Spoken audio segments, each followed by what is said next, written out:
Hello বন্ধুরা, আজকে তোমাদের সাথে এই ভিডিওটিতে ডব্লিউপি 2024 কনস্টেবল লেডি কনস্টেবলের নতুন ভ্যাকেন্সির কিছু গুরুত্বপূর্ণ আপডেট নিয়ে ডিসকাস করব।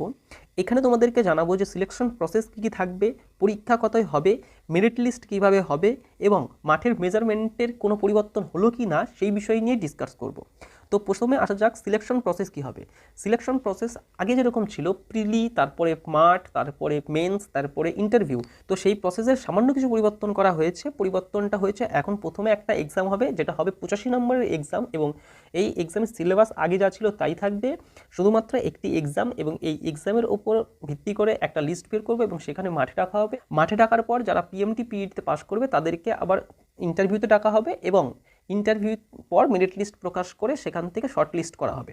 তোমরা হয়তো ইতিমধ্যে একটা শর্ট নোটিস পেয়ে গেছো। যারা শর্ট নোটিসটা ভালোভাবে পড়েছো তারা এই ভিডিওটি স্কিপ করতে পারো, আর যারা না পড়েছো তারা এই ভিডিওটি দেখো, এবং এখানে আমি তোমাদেরকে সমস্ত কিছু গুরুত্বপূর্ণ বিষয়গুলিকে আলোচনা করে দেবো।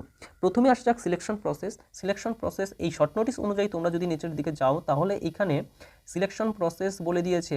এখানে তোমরা দেখতে পাচ্ছ যে ডব্লিউপি যে রিটেন এক্সাম সেটা এবছর 85তে একটা এক্সামই হবে, এবং এক্সামের সিলেবাসের কিন্তু কোনো পরিবর্তন করা হবে না। অর্থাৎ কেপি কনস্টেবলের মেন্সে যে এক্সামের সিলেবাস ছিল সেই এক্সাম সিলেবাস অনুযায়ী এখানে একটাই পরীক্ষা হবে, এবং এই পরীক্ষার ওপর ভিত্তি করে তোমাকে শর্টলিস্টেড করা হবে পিইটি পিএমটির জন্য।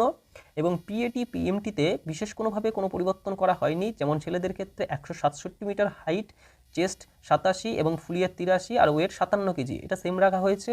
এবং ফিমেল ক্যান্ডিডেটদের ক্ষেত্রেও ঠিক সেম রাখা হয়েছে, শুধুমাত্র একটা জায়গায় পরিবর্তন করা হয়েছে, সেটা হচ্ছে রানের ক্ষেত্রে।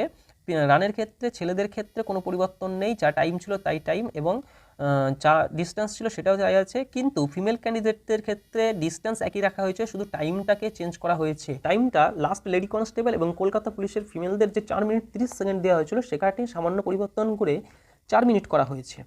এবার কথা হচ্ছে যে প্রসেস অনুযায়ী মেরিট লিস্ট কীভাবে হবে।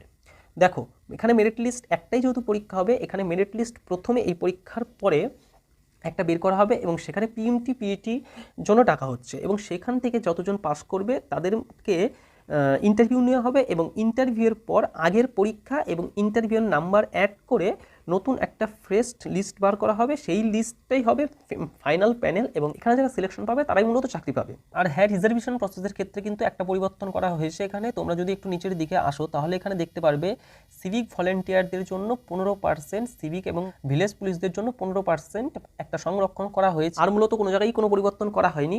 ভিডিওটি কেমন লাগলো অবশ্যই তোমরা কমেন্টে জানাবে, এবং সাবস্ক্রাইব করবে চ্যানেলটিতে যদি নতুন হয়ে থাকো।